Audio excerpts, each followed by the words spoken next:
네, 안녕하세요. 반갑습니다. 도매네TV의 한노대표입니다. 이제 7월 달이 이제 거의 마무리를 향해서 가고 있습니다. 휴가철이고요.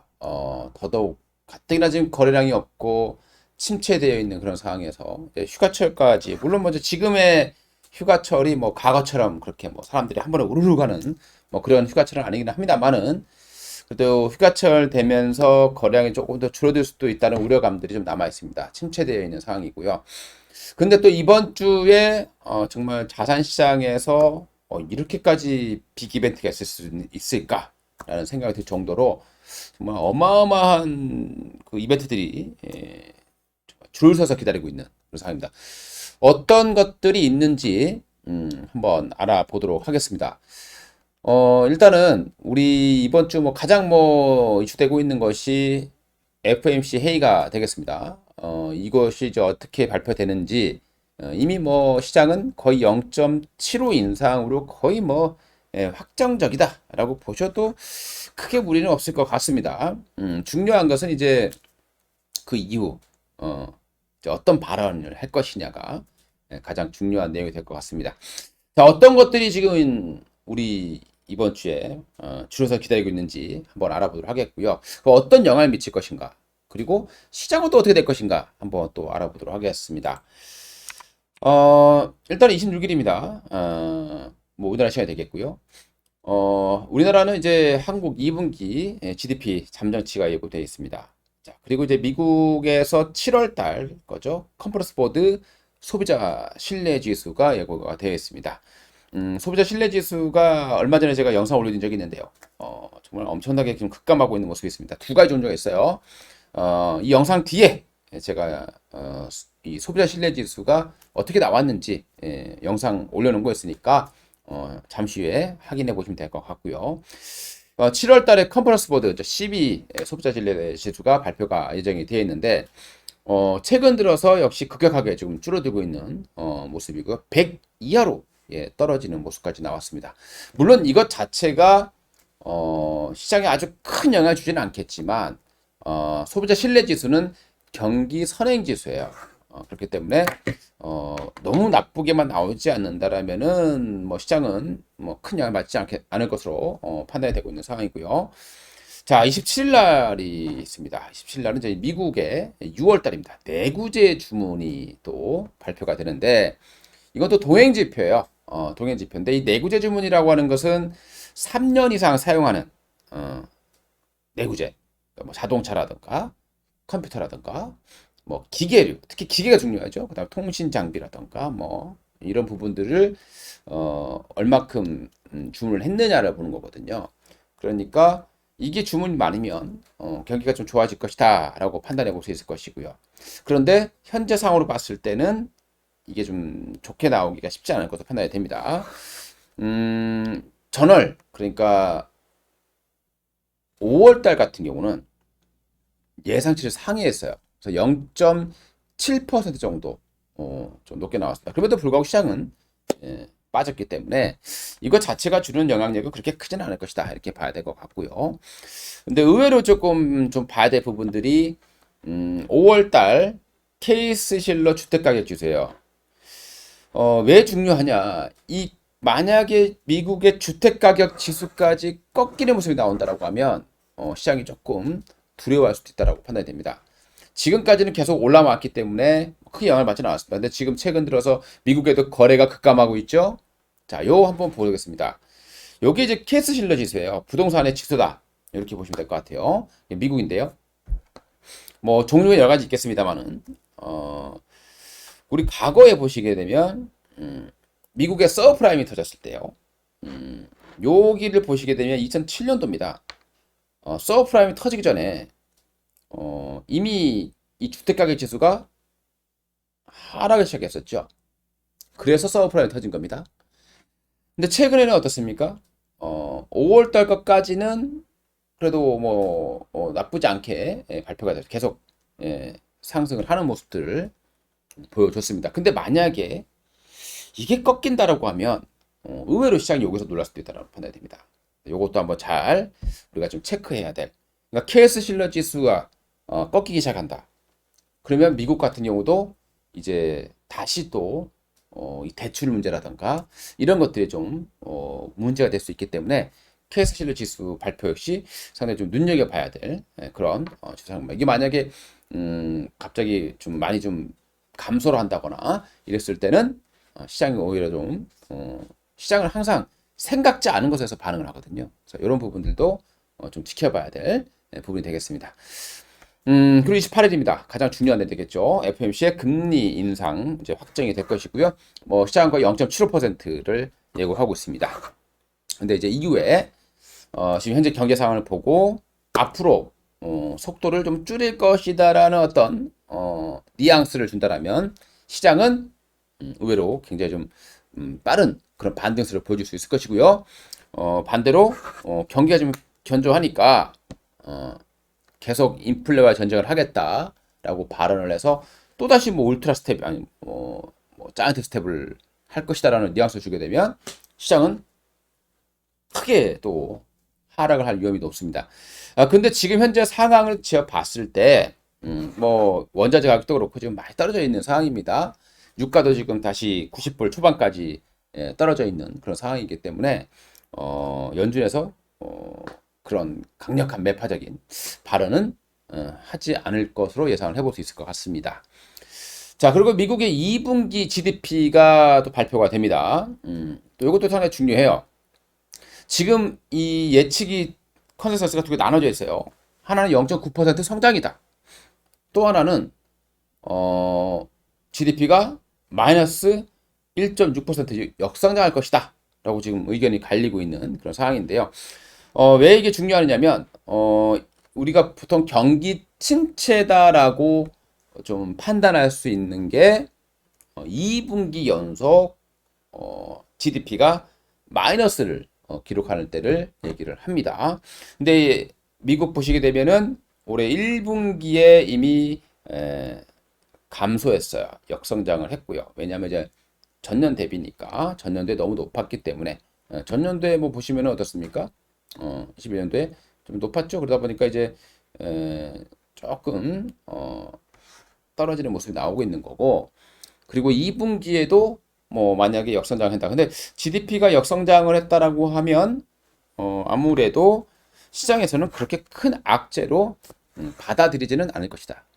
그만큼 미국이 금리 인상을 쉽게 더 강하게 가지는 못할 것이다. 라고 시장이 판단할 것이기 때문에 GDP가 안 좋게 나온다고 하더라도 이 부분은 그렇게 시장에 악영향을 미치지는 않을 것으로 판단이 되고요.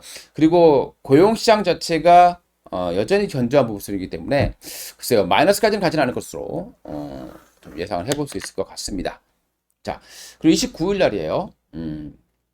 연준이 가장 뭐 중요하게 생각하는 겁니다. 물론 이제 뭐 금리 인상이 됐기 때문에 6월 달에 PC 지표는 그렇게 영향을 미치지는 않을 겁니다. 후행 지표고요. 그리고 PC 지표 역시 우리 물가처럼 높게 나올 것은 높겠죠. 이 PC라고 하는 것은 미국의 개인 소비 지출입니다. 가계 그리고 민간 비영리기관이 물품이라던가 그다음 서비스를 위해서 지불했던 모든 합계예요. 그러니까 모든 개인이 쓴 돈을 이렇게 지수화했다라고 보시면 될 것 같아요. 그러다 보니까 이게 이제 인플레이션의 디플레이터로 많이 좀 작용하고 있다라고 보시면 될 것 같고요. 그래서 연준이 가장 중요시하게 생각하는 지표이기도 합니다. 근데 6월 달하고 5월 달 요때가 지금 6.3% 정도로 이제 똑같은 수치를 기록을 하고 있는 상황인데요. 이번에 발표되는 것은 뭐 어떻게 될지 모르겠지만 아주 높게 나오지는 않을 것으로 판단되고요. 높게 나온다고 하더라도 뭐 시장은 이미 상당히 반영돼 있다라고 보시면 될 것 같습니다. 자, 그리고 또 7월 달에 이제 미시간대에서 발표하는 소비자 신뢰 지수가 나옵니다. 자, 얼마 전에 제가 보여드렸을 거예요. 와, 우리 컨퍼런스 보드의 소비자 신뢰 지수는 아주 나쁘게 나오진 않았어요.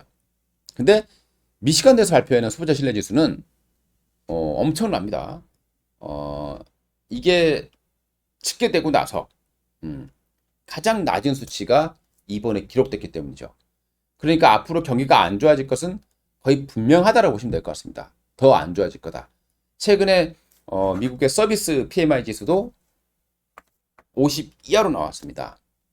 그래서 경기 침체에 대한 우려감들은 더 커질 수밖에 없는 그런 상황으로 보시면 될 것 같고요. 그 말인즉슨 향후에 3분기부터는 미국의 기업 실적들이 지금보다 더 안 좋아질 것이다라는 것을 우리가 예측해 볼 수 있는 그런 대목이 될 것 같습니다.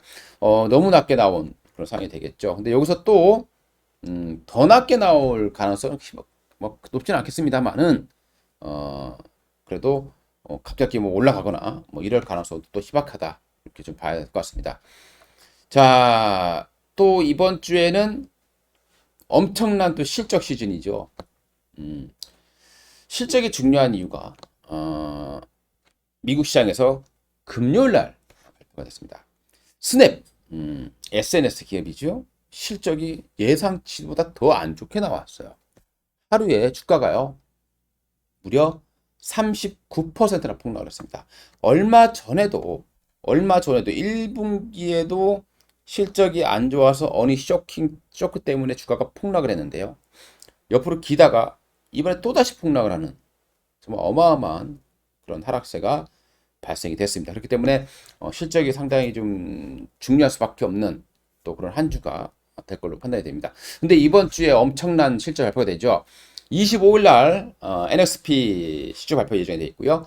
26일 날 마이크로소프트, 예, 그리고 알파벳, 코카콜라, GM 정말 굵직한 회사들이 실적 발표되죠. 27일 날은 보잉이라던가 메타, 퀄컴 이런 기업들이 발표 예정이 되어 있는 상황입니다. 그리고 28일 날 가장 중요한 애플입니다. 최근에 애플도 경기 침체에 대비한다라는 소식이 전해지면서 또 나스닥 지수가 한번 또 출렁었던 그런 모습이 있는 거고요. 그리고 아마존, 화이자, 허니웰 이런 기업들의 실적이 예정이 되어 있는 그런 상황입니다. 자, 이런 이제 모습을 봤을 때 그럼 시장이 어떻게 되겠느냐라고 보게 되면 지금 웬만한 악재들은 주식은 그런 겁니다. 더더라고 그랬어요. 그러니까 증가율이 더 커야만 시장도 더 빠지는 거예요. 근데 지금은 인플레이션도 그렇고 증가율은 점점점 줄어들고 있고요. 금리 인상도 계속 그동안에는 빅스텝에서 자이언트 스텝으로 갔습니다만은 이번 자이언트 스텝을 마지막으로 이제 자이언트 스텝이 없을 수 있기 때문에 주식에서 얘기하는 더더는 아니라는 거죠.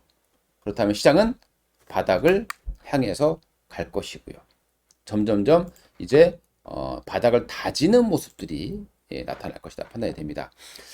나스닥 지수라든가 다우존스도 보시게 되면은 지금 뭐 이 정도 올라왔어요. 그리고 한번 출렁이는 모습이 있었습니다만은 결국은 다시 올라갈 가능성도 없고요. 우리가 뭐 크게 우려할 부분은 아닌 것 같다. 지금 나오는 경제 지표 중에서 시장을 크게 출렁이게 만들 그런 이슈는 별로 없어요. 하나 있다라고 하면 바로 애플의 실적이 되겠죠. 애플, 뭐 아마존이야 이런 기업들은 뭐 독자적으로 흘러있을 수 있겠지만 애플은 전체적인 시장에 영향을 미칠 만한 그런 분위기 때문에 애플의 실적이 상당히 좀 중요하게 여겨질 가능성이 높다 이렇게 판단이 됩니다. 저는 뭐 여전히 여러분들께 말씀드리고 싶은 내용은 최근에 수급을 보시게 되면 여전히 수급은 좋습니다. 외국인들이 나가지 않고 있는 그런 상황이고요. 최근에 계속 바닥에서 외국인들의 매수가 꾸준하게 유입되고 있다는 부분들, 최근에 기관들도 약간은 좀 매수하는 모습들이 들어왔다는 부분들 본다라면 시장의 추가 하락보다는 약간 경사가 완만한 형태의 우상향 예상이 됩니다. 그러니까 앞으로 우리가 무서운 부분들은 4분기가 되겠죠. 3분기 끝나고 4분기, 그러니까 3분기 실적 발표되는 시점, 그게 이제 4분기가 되겠습니다. 4분기에 뭐 여러 가지가 이제 겹쳐질 거예요. 만약에 우크라이나와 러시아의 전쟁이 9월달 분수령, 그러니까 9월달부터 러시아가 자원을 가지고 무기화할 수 있는 그 가치를 극대화할 수 있는 시점이 바로 9월이거든요. 그 이유기 때문에 그 이후에도 계속 어떤 전쟁에 대해서 긍정적인 내용이 나오지 않는다라면 4분기 시장은 굉장히 좀 위축될 수 있다라고 판단이 됩니다. 앞으로 4분기의 어떤 시장은 철저하게 아마 우크라이나와 러시아 전쟁에 달려 있지 않겠느냐 이렇게 말씀을 드려볼 수 있을 것 같습니다. 만약에 계속해서 전쟁이 이끌어진다라고 하면 다시 이런 에너지 가격이 상승할 가능성이 있다라는 점도 참고해 주시기 바라겠습니다. 이상 돈마네 TV의 한동훈 대표였습니다. 감사합니다.